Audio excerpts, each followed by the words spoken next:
جو عہد نبوی صلی اللہ علیہ وآلہ وسلم میں کیے جاتے تھے۔ آپ صلی اللہ علیہ وآلہ وسلم نے کس خوبصورت انداز میں جناب حضرت علی رضی اللہ تعالیٰ عنہ کی ٹریننگ کی تھی، تربیت کی تھی، کس خوبصورت انداز میں عبداللہ ابن عباس رضی اللہ تعالیٰ عنہ کی ٹریننگ تربیت کی تھی، کس خوبصورت انداز میں جناب حضرت مصعب ابن عمیر رضی اللہ تعالیٰ عنہ کی ٹریننگ اور تربیت کی تھی کہ نوجوانی کے عالم میں آپ کو مدینہ منورہ کا معلم مقرر کر دیا گیا، اور اسی طرح عبداللہ ابن مسعود، معاذ ابن جبل رضی اللہ تعالی عنہم کس خوبصورت انداز میں رسول اللہ صلی اللہ علیہ وسلم نے ان کی ٹریننگ اور تربیت کی تھی کہ وہ معاشرے کے ایک بہترین نوجوان قرار پائے تھے۔ اللہ کے رسول صلی اللہ علیہ وآلہ وسلم معاشرے کے نوجوانوں کے مسائل سنتے تھے، سمجھتے تھے، پھر اس کے مطابق آپ صلی اللہ علیہ وسلم اس کا حل پیش کرتے تھے۔ اصلاً آج ہمارے نوجوان کو بہت سارے مسائل کا شکار ہے، بہت سارے مسائل کا سامنا ہے، اس میں سے بنیادی طور پر تعلیم کا مسئلہ ہے۔ یونیورسٹیز، ادارے نہ ہونے کے برابر ہیں اور ہمارے نوجوان تعلیم سے دور ہیں، اور اگر تعلیم کے لیے عملی میدان بھی موجود ہیں تو وہاں پر پھر تعلیم کے ساتھ ساتھ تربیت کا فقدان ہے۔ آج ہمارے تعلیمی اداروں کے اندر آپ دیکھیں بوائز اور گرلز کس تعطلی کا شکار ہیں اور کس قدر رویوں کے اندر بگاڑ پیدا ہوتا چلا جا رہا ہے، اور آج ہماری نسل نو کس جانب جا رہی ہے، یہ ایک سوچنے کی، فکر کرنے کی ضرورت ہے، اور اس کے لیے والدین کو، اساتذہ کو، اداروں کو بھی پریشان ہونا پڑے گا، اور ایسے اقدامات کرنے ہوں گے جس وجہ سے ہمارا نوجوان جو ہے ان مسائل سے نکل کر جو ہے وہ ایک ایسی زندگی کے اندر آ جائے جس زندگی کے اندر اس کے لیے آسانیاں ہوں، اس کے لیے کام کرنے کے مواقع ہوں، اس کے لیے اخلاقیات کو درست کرنے کے مواقع ہوں۔ آج ہمیں ایسے اداروں کو قائم کرنا ہوگا، اپنے تعلیمی نصاب کے اندر تربیت کے نظام کو لانا ہوگا، اور ہمیں ضرورت ہے اس امر کی کہ آج جہاں ہم اپنے نوجوان کے لیے دینی تعلیم اور تربیت کا بندوبست کریں، اس کے ساتھ ساتھ ہم اپنے نوجوان کے لیے جو علوم ہیں،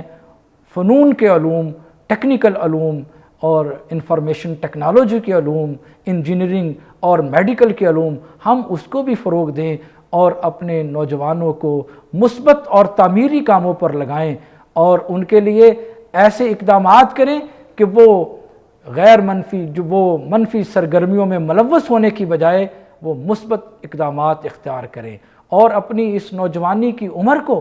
وہ ایسے کاموں پر لگائیں جس پر پھر بعد میں قوم کو فخر ہو، والدین کو فخر ہو، امت کو فخر ہو۔ آج کا ہمارا نوجوان مختلف قسم کے مسائل کا شکار ہے۔ ان مسائل سے چھٹکارا حاصل کرنے کے لیے ضروری ہے کہ ہماری حکومت بھی ایسے اقدامات کرے اور نوجوانوں کو ایسی فنی تعلیم اور تربیت فراہم کرے، اور نوجوانوں کی تعلیم اور تربیت کے لیے بہتر سے بہتر اقدامات کرے، اور ہمارے نوجوان کو بہترین روزگار فراہم کرے۔ جب ہمارے ایک نوجوان کو بہترین، خوبصورت اور جو اس کی زندگی کے اندر آسائش لانے والا روزگار ہوتا ہے اس کو میسر نہیں آتا،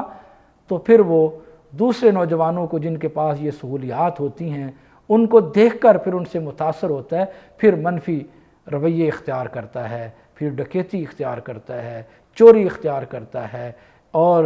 ایک دوسرے کے اوپر ظلم اور زیادتی کا رویہ اختیار کرتا ہے۔ یہ ظلم اور زیادتی کا رویہ، یہ چوری اور ڈکیتی کا رویہ، اور یہ منفی رجحانات، وہ فکری بگاڑ جس سے آج ہمارا نوجوان متاثر نظر آ رہا ہے، یہ کیوں پیدا ہوتے ہیں؟ اس کی بنیادی وجہ یہ ہے کہ نہ ہمارے خاندان، نہ ہماری حکومتیں، نہ ہمارے گھریلو ماحول اس کی تربیت کے لیے کام کر رہا ہوتا ہے۔ جب ہم اس کو کھلا چھوڑتے ہیں تو پھر وہ ایسے کاموں کے اندر ملوث ہوتا چلا جا رہا ہے۔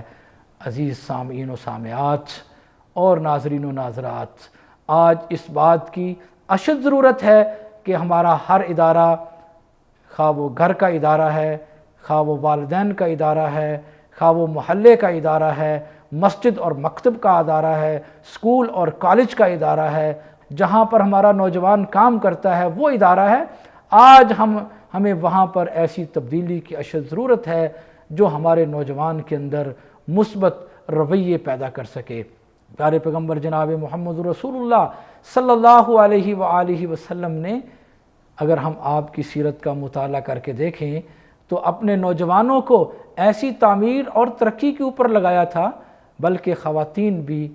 اور نوجوان جو صحابیات تھیں وہ بھی ایسے تعمیر اور ترقی کے کاموں کے اندر لگتی تھیں۔ حضرت امیس رضی اللہ تعالی عنہا کے بارے میں آتا ہے کہ وہ نوجوانی کے عالم میں تھیں تو اپنے گھر کے اندر کھالوں کو رنگنے کا کام کیا کرتی تھیں، اور اسی طرح گھریلو جو صنعت ہے، دستکاری جو ہے وہ کام کیا کرتی تھیں۔ اسی طرح شفا بنت عبداللہ رضی اللہ تعالی عنہا کے بارے میں آتا ہے کہ وہ سلائی اور کڑھائی کا کام کیا کرتی تھیں۔